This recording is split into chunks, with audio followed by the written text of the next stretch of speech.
چطوریه که تو خونه سیستم داری ولی هنوز بلد نیستی درست باش کار کنی؟ خب پیج کلیک رو فالو کن که یادت بدم دیگه. کنترل شیفت ویندوز بی رو با هم فشار بده. هر وقت کامپیوتر بدجور هنگ کرده باشه این کلیدا کارت گرافیک رو ریستارت میکنه و سیستمت راه میفته. دستت خورده و همه صفحه‌های مرورگر رو بستی، کنترل شیفت تی رو با هم بگیر، همه صفحات دوباره برمیگرده. ویندوز و آ رو با هم بگیر، امارتی رو تایپ کن، نکست رو بزن. بدون نصب هیچ آنتی ویروسی ویندوز خودش سیستمت رو ویروس یابی میکنه. اینجا آموزشگاه کلیک هر روز تکنیک 1 دقیقه کامپیوتر داریم.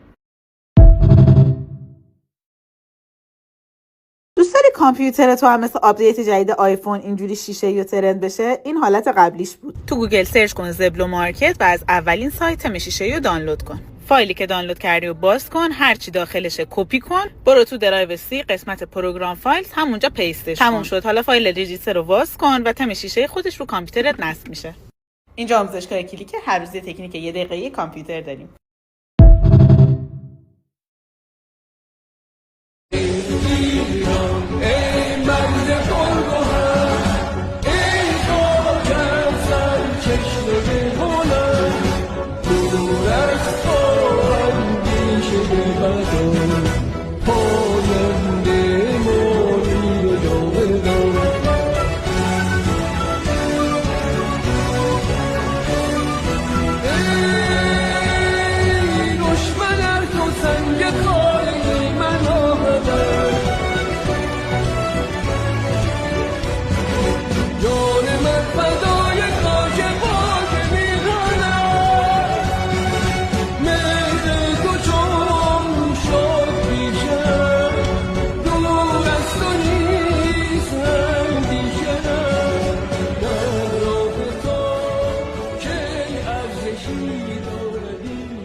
دور از تو اندیشه